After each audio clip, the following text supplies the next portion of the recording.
बात जुर्म से जूझते आवाम की हो या समाज में बढ़ते क्राइम ग्राफ की, अपराध की हर सूरत के पीछे छिपा होता है कोई ना कोई गुनाहगार।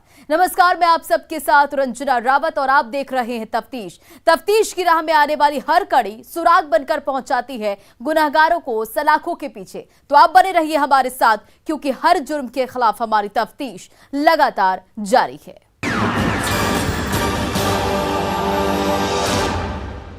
गोपालगंज पुलिस ने इस साल जनवरी और मई महीने में जिले में हुए 2 बड़े ज्वेलरी शॉप में करोड़ की लूट की गुत्थी को सुलझा दिया है।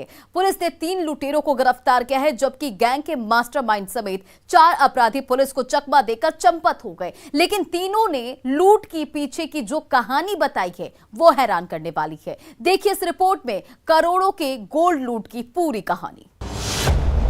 गोल्ड लूट कांड का खुला राज, 3 लुटेरे गिरफ्तार, 4 फरार।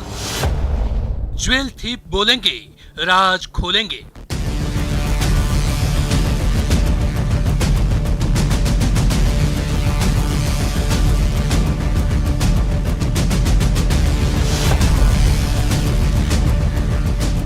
अपराधी नंबर 1 अजय कुमार, अपराधी नंबर 2 गोलू कुमार, अपराधी नंबर 3 विजय कुमार। गोपालगंज जिले की पुलिस की कस्टडी में हाथों में हथकड़ी और चेहरे पर काला नकाब लिए लाइन से खड़े इन तीनों बदमाशों की कहानी सुनेंगे तो आप भी दंग रह जाएंगे। जैसे तीनों की गिरफ्तारी के बाद जिले की पुलिस दंग है।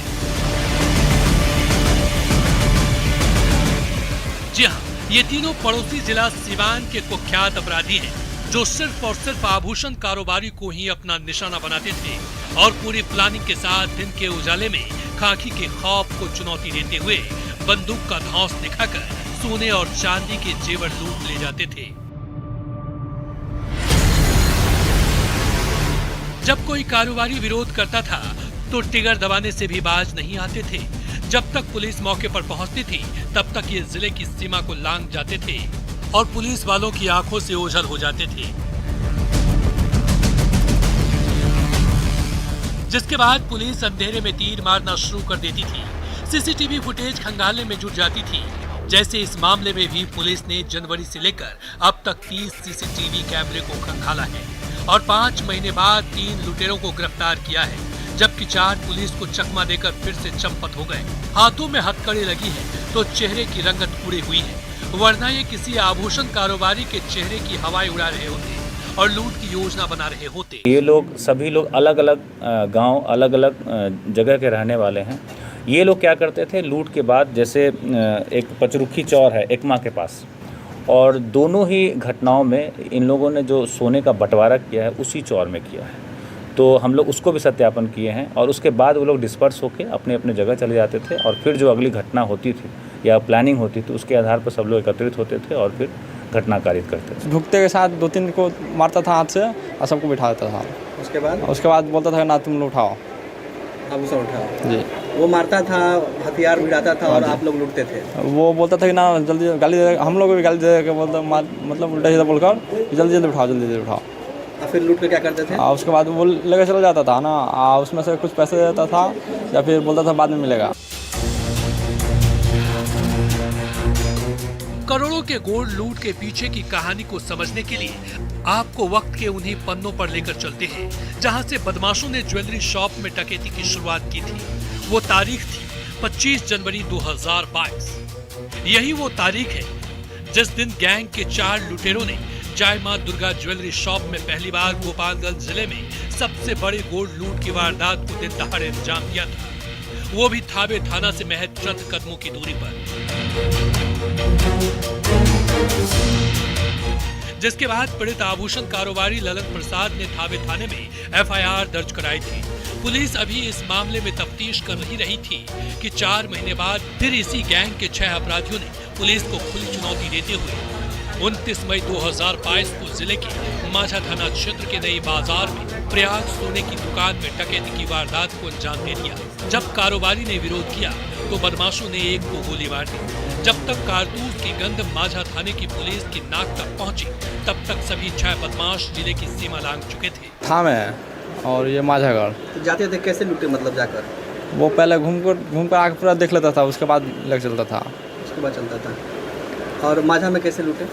पहले आकर देखो के गया, उसके बाद फिर दोबारा। तो फिर गोली कैसे मार दी वहाँ पर? वो सर वहाँ पे मोड़ के पास ना, वो वहाँ पे सर डंडा वंडा लेके पड़े थे, तो वो गोली चला दिया सर। लगा कि पकड़ लेगा लोग। हाँ, तो वो गोली चलाया था वहाँ।